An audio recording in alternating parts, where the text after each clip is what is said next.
This time, on episode 264 of Legends of S.H.I.E.L.D., we'll be discussing The Punisher, Season 1, Episode 8, Cold Steel, the weekly Marvel news, and your feedback. Hi, I'm Stephen John Drew from Better Podcasting, a proud member of the Gonna Geek Network. Just like the show you're listening to now, the opinions expressed are those of the individual hosts. Check out all the other geeky podcasts at GonnaGeekNetwork.com and get ready because geekiness begins in 3, 2, 1. You have been granted clearance by Director Alfonso Mack Mackenzie. Stand by for a S.H.I.E.L.D. debriefing.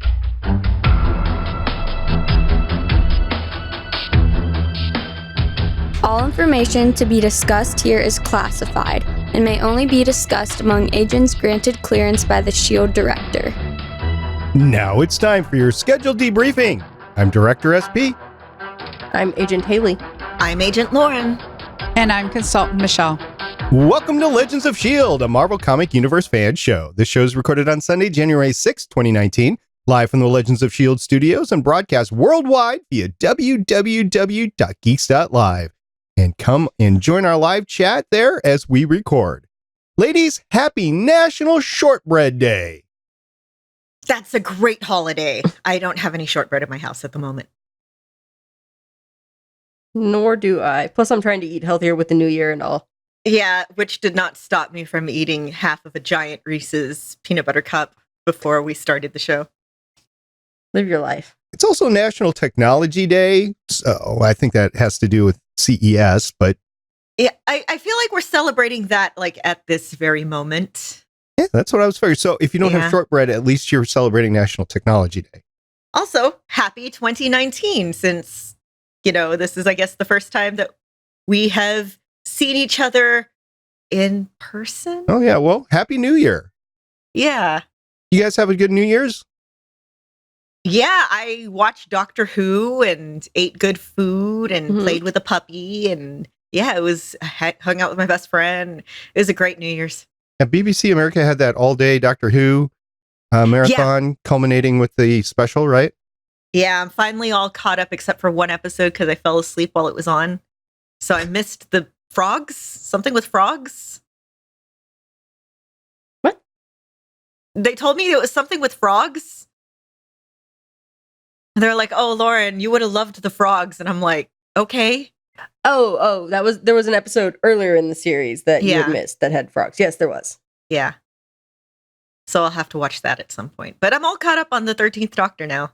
All right, well, if listener, you have done something really special with Marvel related with your New Year's, please let us know, and we will talk about it on a future show. In the meantime, we're going to get back onto this show and say that Legends of S.H.I.E.L.D. is a fan-based podcast on the ABC television show Marvels of Agents of S.H.I.E.L.D., which is now in the 33rd hiatus week following the season 5 finale, chugging along to that season 6 premiere episode sometime this summer.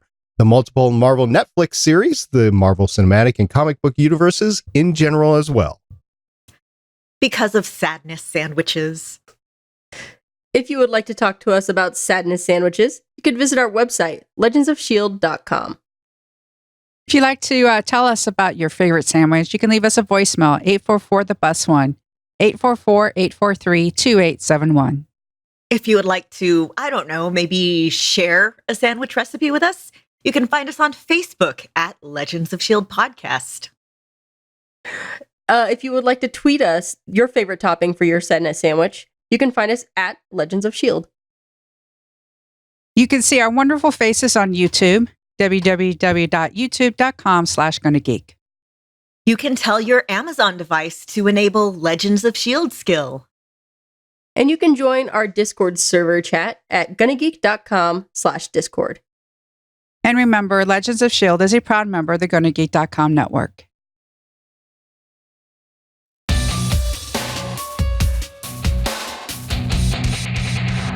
We're just jumping right on into our main topic, which is going to be about The Punisher, episode Cold Steel. And a reminder, all 13 episodes of The Punisher Season 1 aired on Netflix November 17th, 2017. And Season 2 is set to air in 2 weeks. So we're not going to make it through this series before the Season second season airs, but we've made a valiant attempt. In the meantime, Lauren, who directed this episode?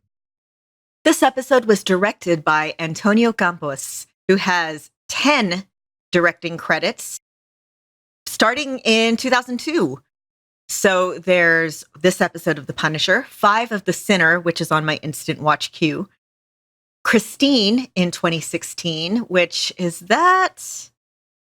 Okay, so I'm looking, because the only Christine that I really know of is the Stephen King. Okay, no. Oh, this is the one about Christine Chubbuck, the TV reporter who committed suicide live on air. He also directed The First Omen, which is announced, and a short called Pandora, which is the very first thing, and has produced a lot of things, including Martha, Marcy, May, Marlene, and The Eyes of My Mother, and yeah, a few other good things. So we'll see what the future brings from him. All right. Antonio was paired with a writer, Michelle. This episode was written by Felicia D. Henderson, 16 writing credits starting in 1994, including an episode of The Fresh Prince of Bel-Air, 5 of Family Matters, 1 Everybody Hates Chris, and then going into genre with 1 episode of Fringe, 2 episodes of Punisher, and an episode of Empire. And remember, this is based on the Marvel Comics by Jerry Conway, John Romita Sr., and Ross Andrew. What an eclectic, The Fresh Prince of Bel-Air. Welcome to Earth. Yeah, I could just see it. Wow. Go from that to The Punisher and Fringe and stuff. That's one heck of a writing career by Felicia there. All right, Haley, it's your turn. We're going to talk about the title, which is generally what we say is the theme for the episode. It's titled Cold Steel. So what do you got for me? Well, there are a couple meanings. There's the literal cold steel, like the knife that Frank took away from the kid after holding it to his throat. That's cold steel. There's also, I can't ever remember Haircut's name. Russo? Billy Russo. He is very much cold steel in this episode. We see the way he's treating his mother after a very traumatic childhood. And at the end, the way that he's comforting Madani after he's the one that killed her partner, whose blood she is still covered in. Yeah. I just jumping right to that final scene. Remember seeing her in the tub and just my heart went out to her, and then seeing Billy right next to her. I'm like, oh, that is cold. I have so much to say about that scene. I have some things to say too. Emotionally, the like, oh, you words that SP is going to have to edit out. But then also, who takes a bath when covered in somebody else's blood? Exactly. Okay, first of all, that blood still looked wet. It should have dried by now. But yeah, nobody, you don't take a bath. You're making soup at that point. It's disgusting. You take a shower. Just take a shower like a normal person. For the love of God, don't sit there making people soup. It's gross. It's unhygienic and it's disgusting. Well, isn't every bath people soup? Yeah, but at least it's your own people. She's making like stock. It's disgusting. She just needs to add some vegetables in there. All right, let's talk about that to start off the episode. Why not? We're getting all the way to the end, and I was looking at this episode thinking it was a setup episode, and it kind of was to the end, where you had this fight where Madani is trying to trick whoever is going after Castle to try to catch them, and she ends up getting most of her team killed, I believe. If I'm remembering the fight correctly, I don't know. It was hard to distinguish the good guys from the bad guys. But then at the end, Billy Russo was one of the quote unquote bad guys that were left, and he was running from the scene. Sam Stein, her deputy partner, whatever you want to call it, actually ends up capturing him and then pulls the stocking cap off of his head so you can actually see this face. And it was indeed Billy. And then Billy immediately takes his wrist-mounted blade and starts stabbing the crap out of Sam. And then Sam's dead and Madani's left with really nothing. And that's what puts her in the state where she needs somebody to look after her as she is cleaning up afterwards. And it happens to be Billy, because she doesn't know it was Billy because Sam didn't have a chance to tell her it was Billy before That's not true. He did say Billy. He did? But she didn't understand him, and then he was gurgling. Yeah. And that, yeah, he was too busy bleeding out to say it again. Yeah. It was raw. It was, oh my gosh. She had a good plan. I mean, they used the bug in the office that they found effectively. She made sure the only people who kind of knew what was going on was in the room, had it on paper. She didn't get all of her team members killed. There was a couple. Billy, on the other hand, he actually shoved one of them out so they would take fire. Then he's running along and he actually shoots one of his own. So that would block the way so he could get through. This guy is just, yeah, you're right. Cold steel. Cold-blooded mother fracker. I thought he killed his own guy so he wouldn't talk. That was at the top of the stairs when he shot him. That's what I thought. The guy was saying his name. I thought he was saying like, Billy, help me, or something like that. Because the guy had been shot but was still alive and was trying to like crawl out to him. Yeah, he was totally going to give Billy up in the end. So Billy wasn't using his own guys anymore at the end, right? He was using... I thought he was, but I could be mistaken. They were his guys, but they were his off-the-book guys. Okay. I thought he was going to start using Agent Orange's guys. Well, the Agent Orange guys were his guys. The guys in the woods, they were from Billy. Okay, so those were his off-the-book guys. Okay. And then they all got killed, so he needed to find some new off-the-book guys. So, yeah, these guys... Again, we see Billy, the presentation, very suave, charming, good looking.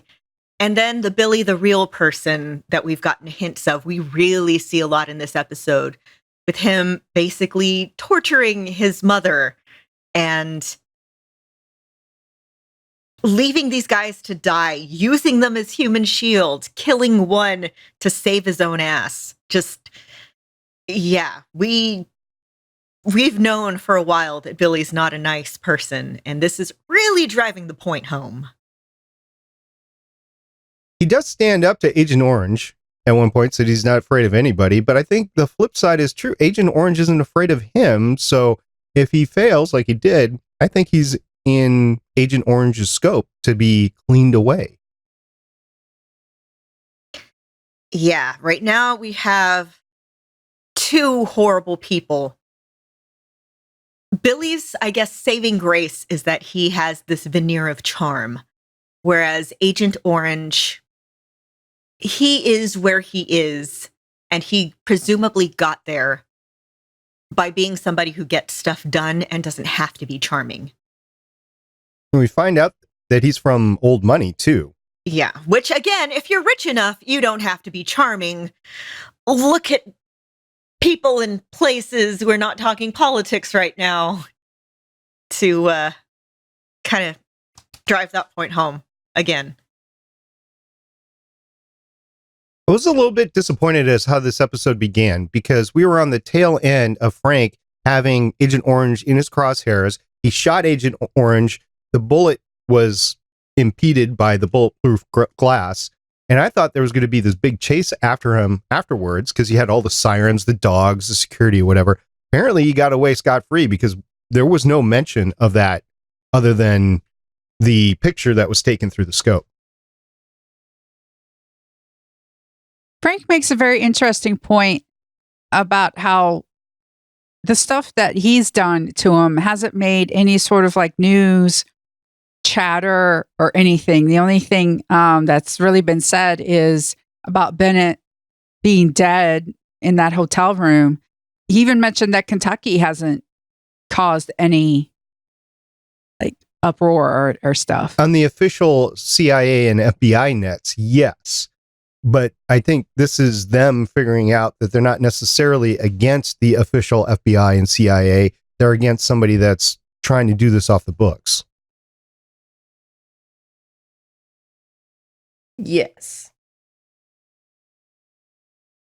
Yeah, it's been so long, I barely remember the end of last episode.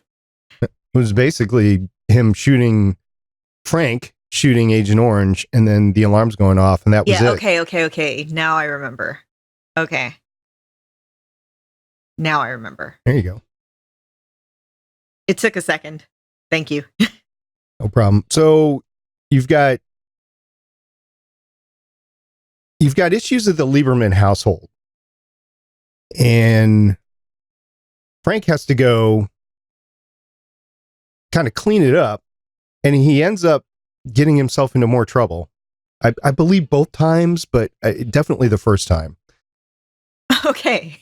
So we have Micro panicking because all the cameras are off, and he's understandably picturing the worst. That, oh my God, somebody found out, they're killing him. He's been panicking about this since day one. So it turns out that no, because the kid is being a little terror, she unplugged the internet, which I guess the cameras are like piggybacking on the internet. So Frank, to try to go there, make an excuse, brings her flowers. His wife's favorite flowers. Very sweet. And we all knew this was coming. We all knew this, handsome guy shows up. You're having a hard time of it. He's paying attention. It's been like a year since your husband died. You're still young. And of course, you're going to be flattered. She tries to kiss him. We all saw this coming. Well, there's also some day drinking going on. Yeah, never discount the power of day drinking, especially, for all that people are like, oh, wine's such a girly drink. Have y'all tried to drink wine? That will get you wasted. Wine is like pure alcohol. Well, not quite, but you tend to drink it in bigger quantities. You tend to drink it in bigger quantities. It's smoother, so you drink more of it. Also, it's harder to keep track of how much you drink because it's just the same glass refilling again, as opposed to beer. And just also beer tends to be weaker. Mm-hmm. Beer, it's like, oh, this is like 4% by volume.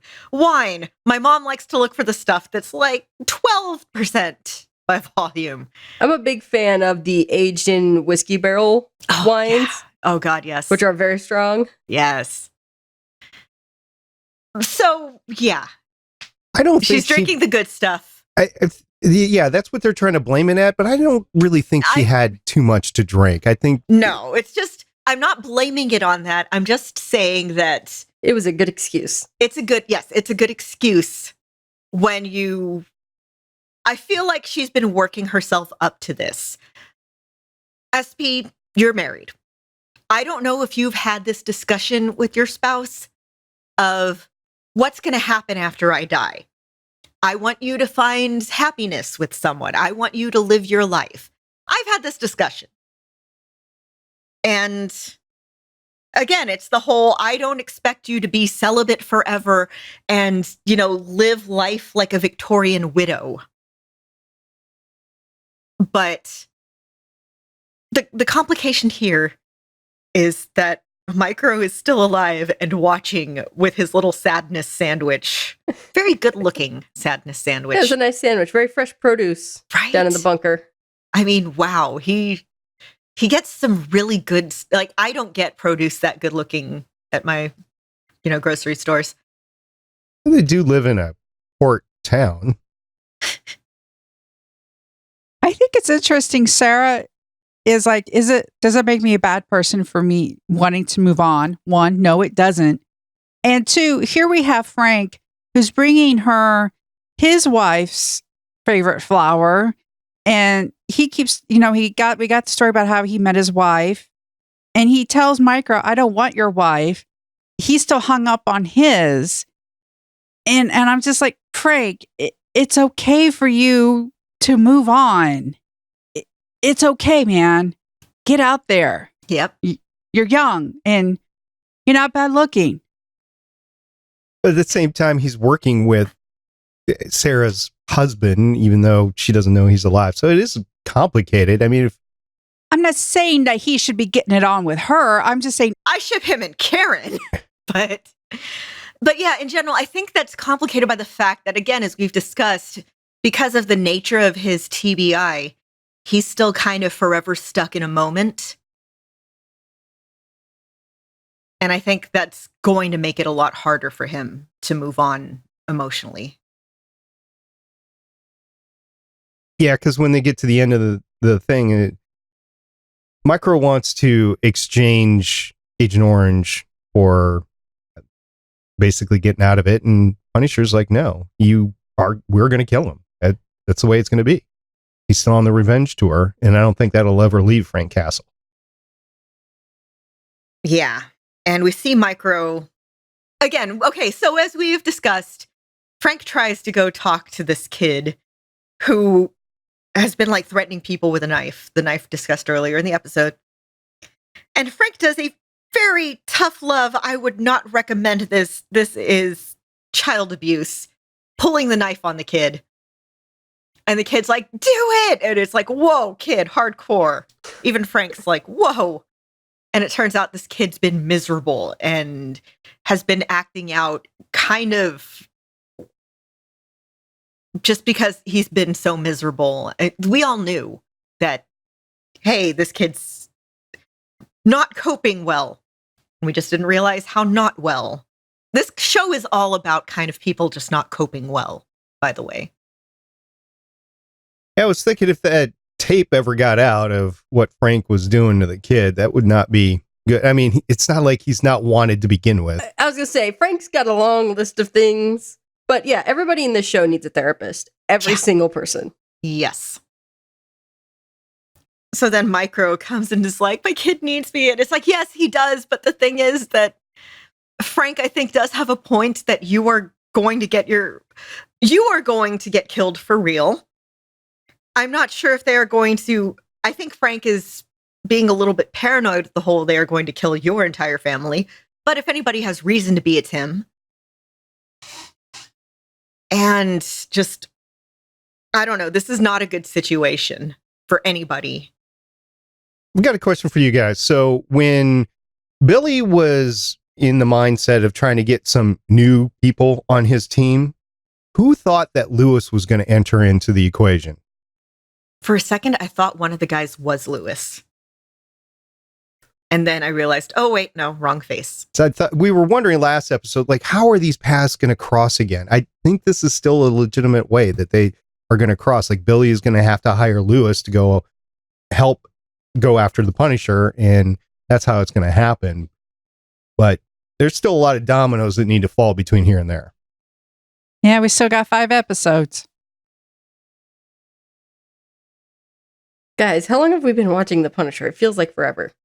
Well, we took like 2 months off, so yeah. Yeah, that's true. I was thinking yesterday, I was like, oh, what episode are we on? Oh my God, we're going to have to watch like 3 episodes to catch up. Wait, next episode? What? I was the same way last week. I was like, I've got to be like 4 episodes behind. It was like, no, it's the exact one that I had queued up. So sometimes I really hate the holidays.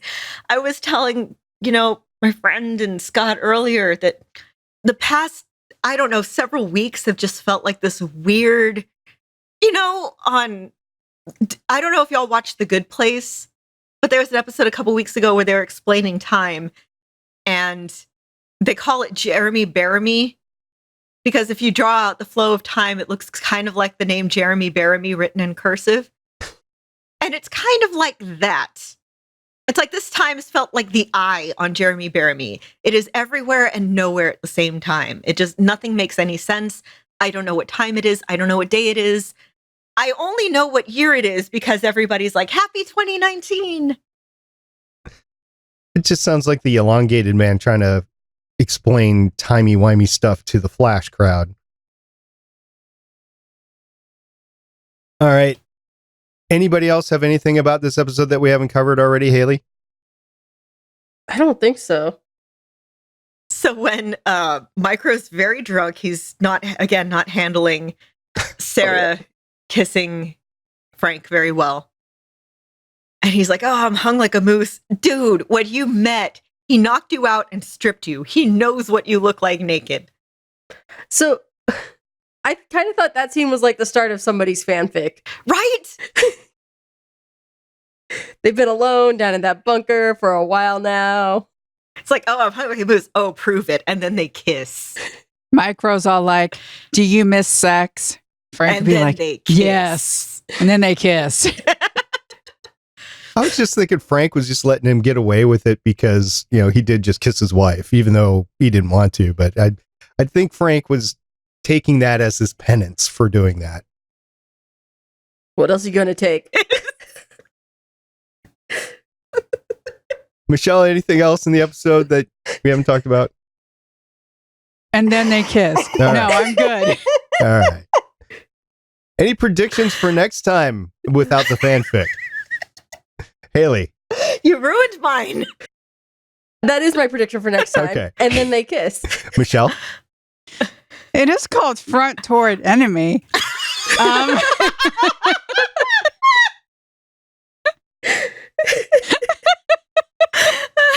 Oh my gosh. Audio listeners, SP right now is just slowly drinking his water and shaking his head.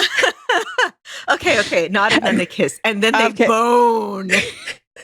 And then if you take, let's try to bring this in. There's that, what is that explosive device where it actually says like front towards enemy? Claymore. Like a claymore mine? Yeah, like one of those. I wonder if we're going to start getting some explosive action after they I think kiss. somebody, probably Frank, is going to learn that Billy is not his friend. And Billy, when he was going through that just terrible monologue in front of his mom, he's saying that Frank is like the only friend in the world. Well, if this is how you're treating your mom, I can only imagine how you're going to treat Frank. Yeah, I keep thinking of Brooklyn Nine-Nine, that cool motive, still murder thing.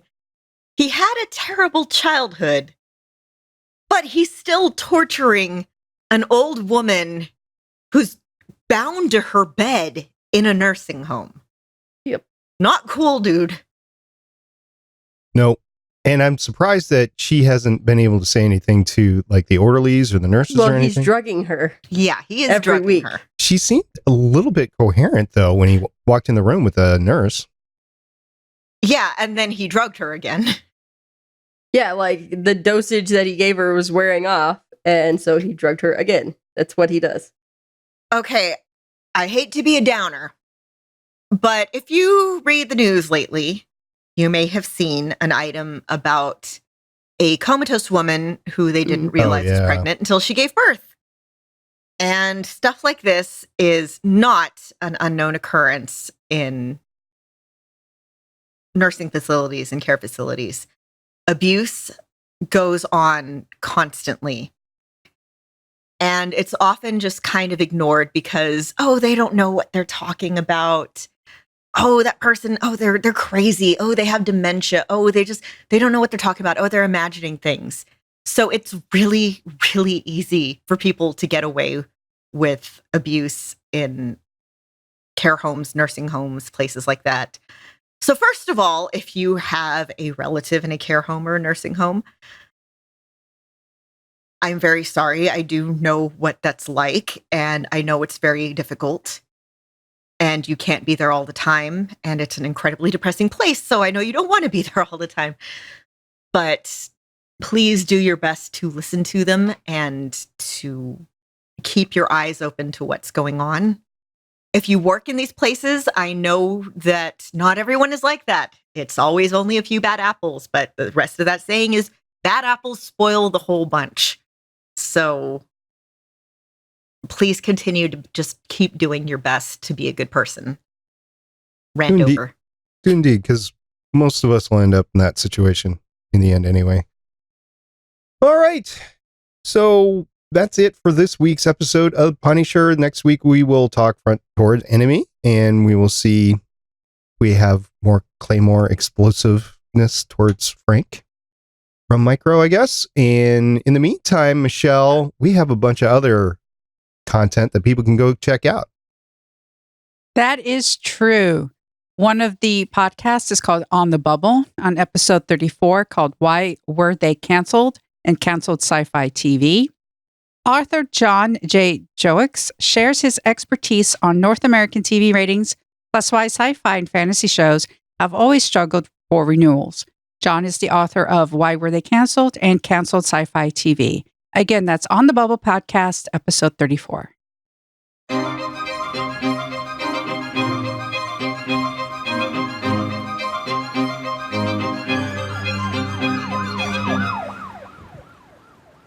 Well, we have a few news items. The first one is about a leaked scene with Stan Lee. So I don't think we got the chance to talk about it the last time we recorded, but Stan Lee died. And we have joked about not wanting to talk about this for a long time, and then it happened. And it's one of those things where I didn't know how I was going to feel about it until it happened. And every time it gets brought up, I just burst into tears. So Once Upon a Deadpool came out. I didn't get to see it, but the post-credit scene leaked, and it is incredibly touching. It keeps getting taken down, but I linked to a version that has not been taken down yet. The quality isn't great. It's somebody recorded it with their camera, so you can still see the screen and everything.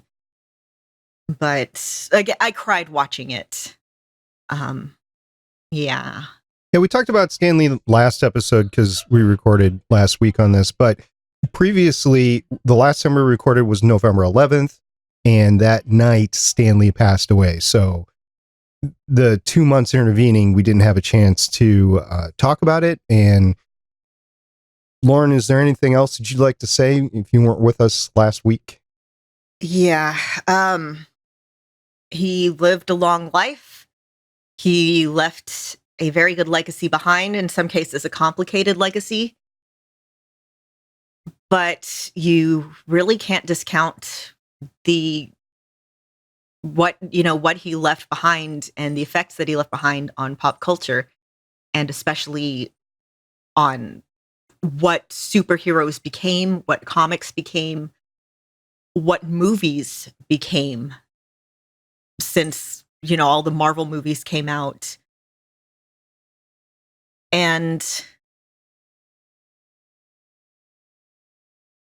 I mean, the dude was a renovator, and again, it was just, I was lucky enough to see him in person at a couple of cons. I couldn't afford the signing and stuff, but I think he's in the background of a couple pictures I took. And it was pretty cool to know I was in the same building as him. He crashed a panel that I was recording for this show, and I got that on audio episodes ago, like hundreds of episodes ago. And that was amazing. And he was so enthusiastic, and it was really, really cool.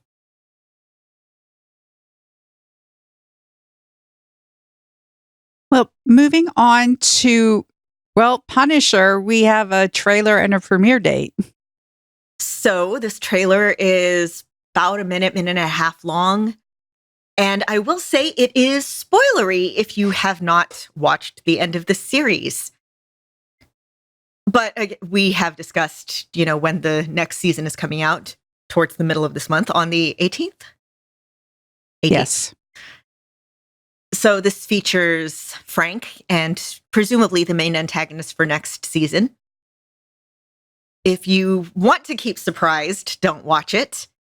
But if you don't, or if you have already, figured out the follow the trails on the dotted line, or whatever metaphor I'm mixing up right now,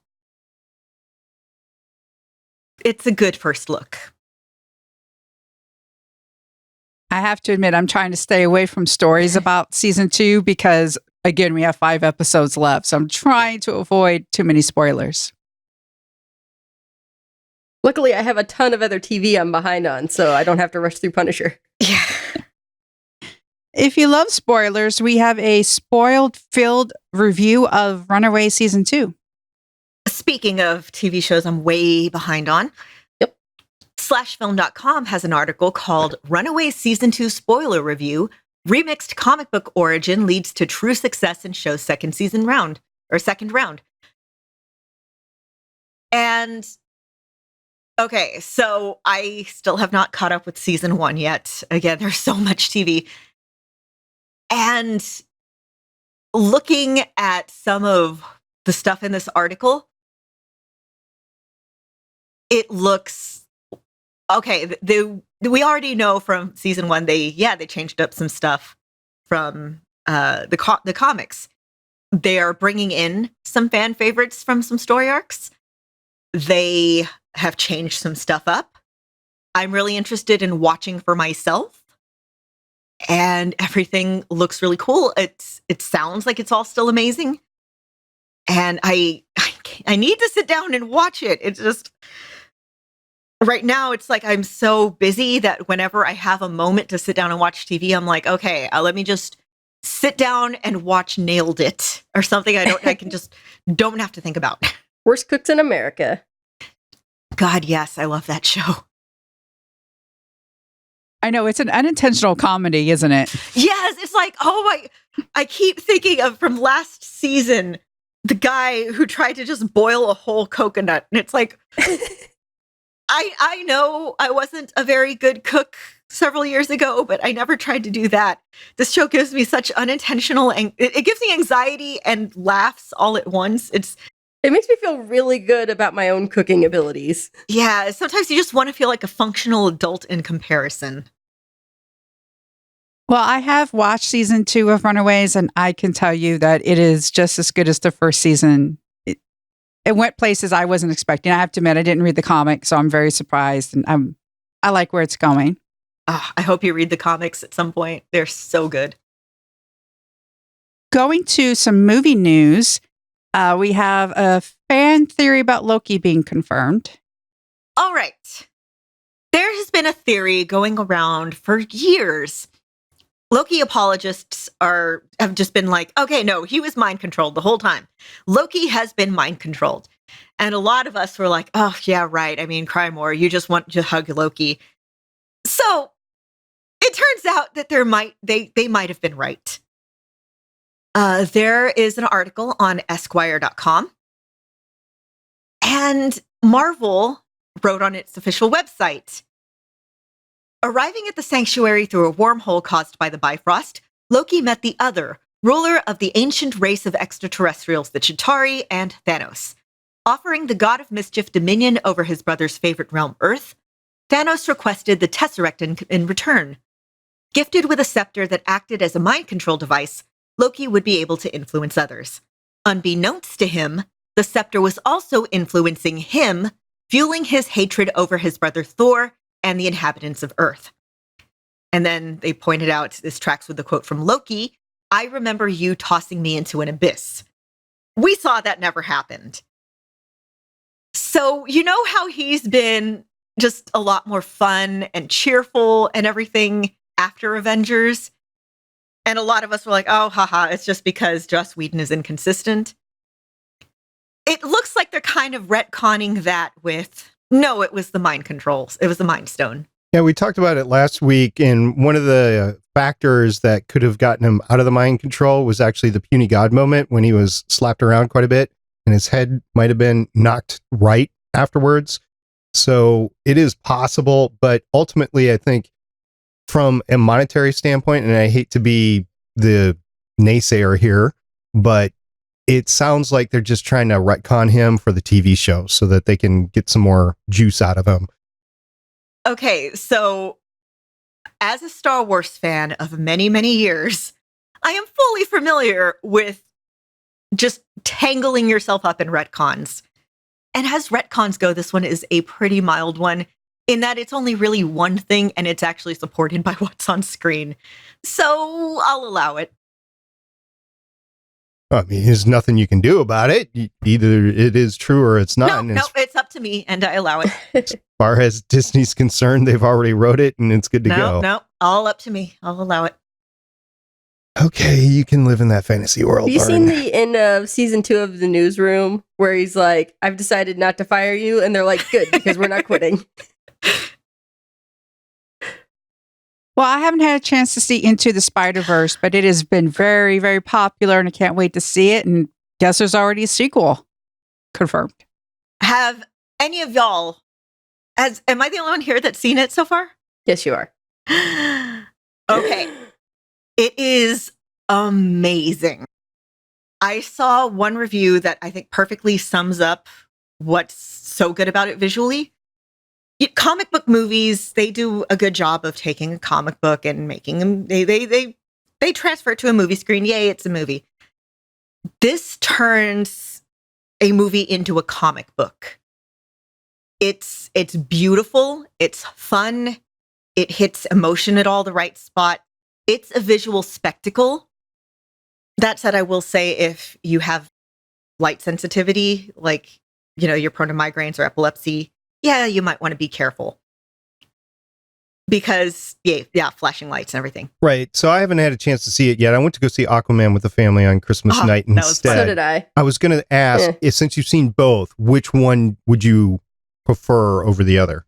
A Spider-Verse, no question. I loved Aquaman, but Aquaman was an amazing popcorn movie. Spider-Verse is art that manages to be effortless fun. It hit me on every level that I love. It hit me on the artist. It hit me on the level that appreciates visual art, that appreciates music, that appreciates comedy, emotion, voice acting, comic timing.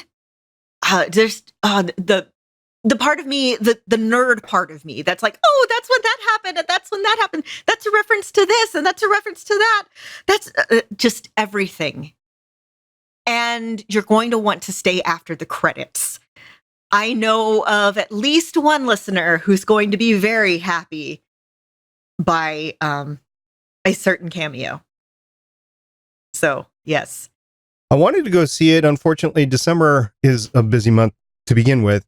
I had a double busy month with everything going on at home. So it came at a time where I just didn't have time to do it. The only reason I went to see Aquaman, it was Christmas night, and we're like, okay, what are we going to do? We're going to go watch Aquaman. And it wasn't a spur of the moment decision because I had to pre-buy tickets, with the seating and everything. Mm-hmm. Yeah, I saw Into the Spider-Verse on my anniversary. And so usually we go see something incredibly inappropriate on our anniversary, like, something horribly violent. This is a good everything movie. It's a good date movie, good birthday movie, good holiday movie, just whatever. It's fun. It's amazing. It's wonderful. It's fun. There's a Stan Lee cameo. This was the first Stan Lee cameo I'd seen since he died. So I just burst into tears and wailed for like 5 minutes. It's a good cameo.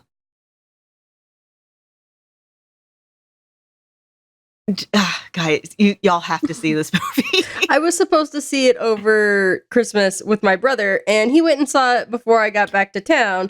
Jerk. So I haven't seen it. Okay. Yep, Jerky McJerkface. Yeah, just take an evening off. Have yourself a nice dinner. Go see it. Just make a good evening out of it. Okay. Yeah. I'll see what I can do with the schedule. Yeah. Just make a good evening out of it. It's so worth it. That said, back to the article that we're supposed to be talking about. We are getting a sequel to Into the Spider-Verse, which, again, stay after the credits. You will see what they're doing with that. And And we are also getting a spinoff, which I think we had discussed before, that they're going to make a movie with Gwen Stacy. Okay, the sequel is going to be focusing on Miles Morales and Gwen Stacy, specifically their budding romance, which you can sort of see hinted at in the movie, but it doesn't actually make it because there isn't enough room, which I appreciated because it focuses on the mentor relationship between Peter B. Parker and Miles Morales.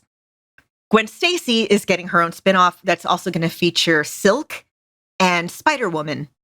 So, yes. The Spider-Verse is separate from the Venom-verse. By the way, I don't know if y'all have seen Venom. Not I yet. still haven't. I saw half of it. Okay, I thought it was fun. I thought it was a lot of fun. The half that I saw was fun, and then I got too tired and I passed out because I wasn't drunk. I literally was too tired and I just went to sleep. It was okay. It wasn't phenomenal, and I probably didn't get to all the funny parts that you are remembering. I did get to the lobster tank part. Okay, that's everyone's favorite part. Again, it's a fun popcorn movie. It was completely misadvertised. And We Hate Movies just did an episode on it. Again, they were like, oh, we liked it. We just think it's fun to make fun of. And I think, yeah, that's fair.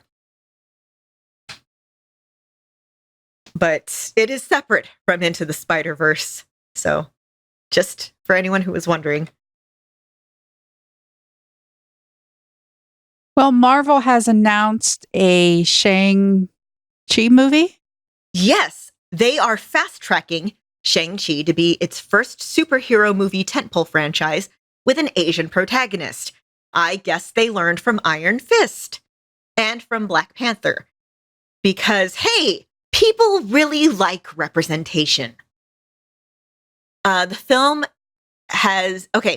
they have set David Callahan, who is Chinese American, to write the screenplay, and they're already looking at a number of Asian and Asian American directors who want to, possibly direct.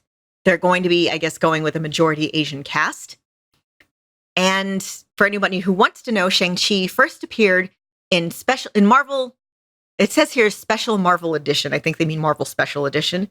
Number 15 in December 1973, created by Steve Englehart and Jim Starlin. And again, the script will be modernizing Shang-Chi because the 70s were not the most enlightened time when it came to portraying Asian people in general.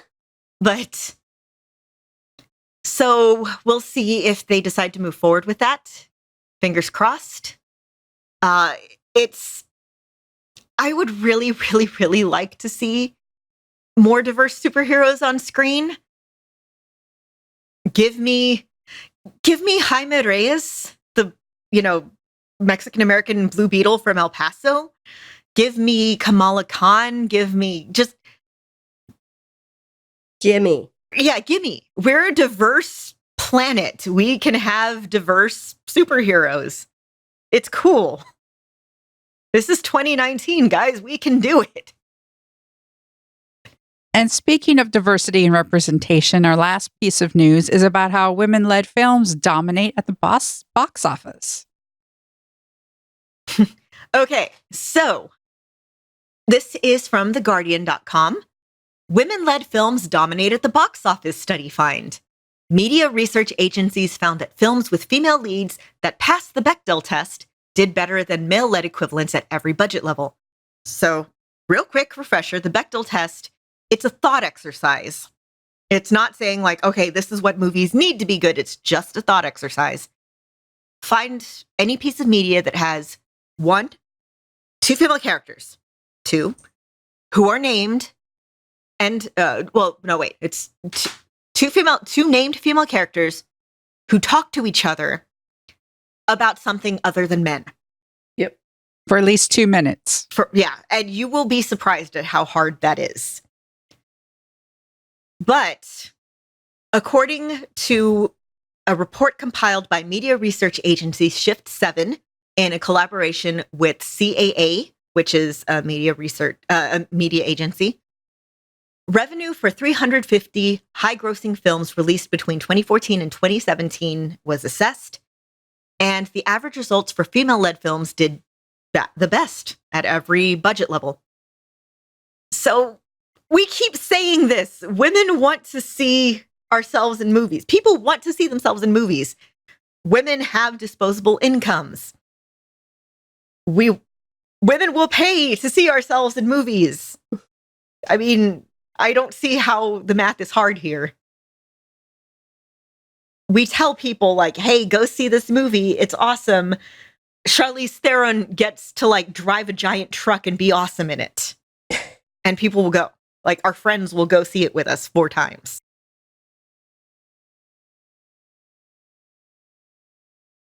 Yeah, I was not interested in that particular movie when it was billed as Mad Max, and then I heard what it was actually like. I was like, oh, I'll go see that. Ditto. Seems like an easy business decision to me. Yeah, and unfortunately, this decision typically gets made by old white men in a room who are like, but how will it sell among 15-year-old men who want to buy action figures, among 15-year-old boys who want action figures, which is the reason why Young Justice was canceled. And Young Justice is now back, and I need to watch it. Go Young Justice. I realize that's the wrong studio, but Young Justice is really good, you guys. Yeah, with minimal notable exceptions, both sides of the comic book universes have had issues with this. All right, that's it for the news this week. We're going to move on into the next segment.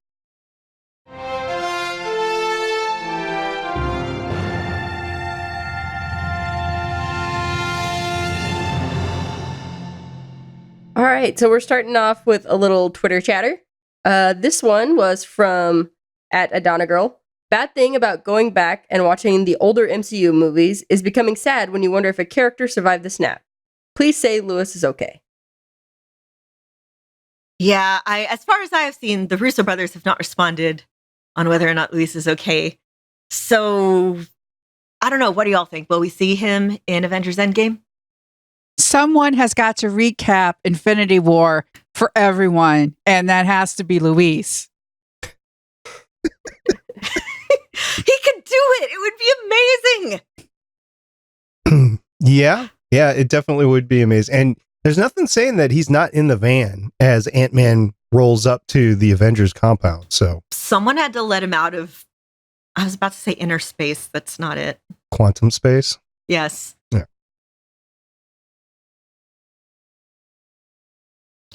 We also have from Born to Eat Bacon, Punisher, Gunner. Castle received a piercing greeting from Gunner. I see what you did there. Yep. And I normally don't like to do 2 from the same person, but first of all, I really liked that pun. And this was something that we had discussed. And I'm like, okay, well, I'm bringing this discussion in. For the Punisher resupply dud, grenade rolls under guy tied to chair, landing against chair leg. Guy pisses in terror, grenade fizzes out.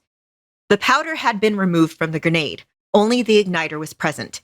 Hence spark, no boom. Nothing stops an intact grenade. That's what I was thinking. Was intentionally a dud. Like, a dud meaning it wouldn't explode. Right. More of a dummy than a dud. Yeah. Thank you very much for that insight @Born to Eat Bacon. And thank you very much for everybody that's been interacting with us over the last few months. We know we haven't been publishing a lot of great content, but it's just been one of those times where all 4 of us kind of got involved in one thing or another. But now we're back. It's 2019. We're going to continue to roll until the Agents of S.H.I.E.L.D. premiere sometime in June. I don't know. There's no date yet. Yeah, sometime. The holidays are over. We are back.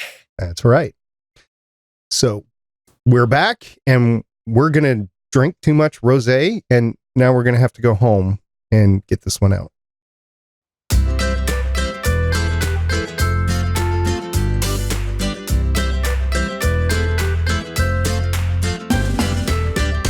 Just want to thank all the ladies for all their behind the scene production work that they've had to do over the past week. Some technical hurdles have been overcome, and all the behind the scenes stuff with show notes and everything like that. So thank you very much, all three of you, for being such great co-hosts. Thank you to all the listeners. And just real quick, as a personal note, SP, thank you so much. This past year was the first year that I have spent just entirely as an audiobook narrator. And if it wasn't for you and answering all my questions when it comes to editing and production and just everything, I don't know if I would have been able to do it. So again, thank you so much. And Happy New Year, dude. Well, thank you very much. I'm going to take no credit whatsoever for your great audio narrations, because all your products so far have been great that I've listened to. So I'm not going to take any credit from that. That's all you. I would like to thank all of you, listener, for being with us for the last year and jumping into a new year with us as we try to finish up a 1.5 year old series of The Punisher before the next one starts, even though we're not going to make it. We've got a lot of content, obviously, still to go, and we appreciate you coming back every week to hear what we have to say about it. Yes, thank you for listening, and we love it when you interact with us, whether it's on Facebook, Twitter. We just really appreciate the interaction. We do indeed. I look for it every week, every day, and even on the Discord server. Everybody that's been there has been great to interact with. Until next time, I'm Director SP. I'm Agent Haley. I'm Agent Lauren. And I'm Consultant Michelle. See everybody next week. Bye. Bye. Bye.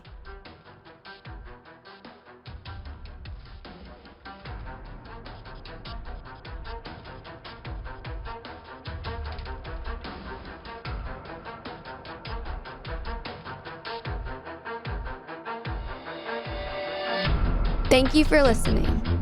If you want to leave us feedback, go to gonnageek.com and you will find all our contact information and other shows.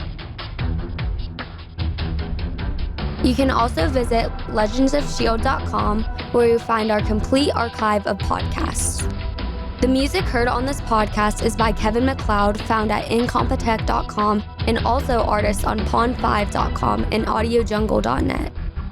The opinions heard on this podcast are those of the individual hosts and do not represent Stargate Pioneer Productions, Legends of S.H.I.E.L.D., or Gonna Geek.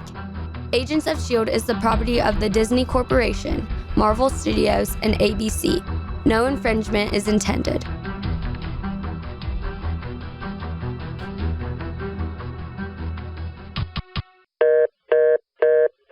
Legends of S.H.I.E.L.D. is copyright 2018.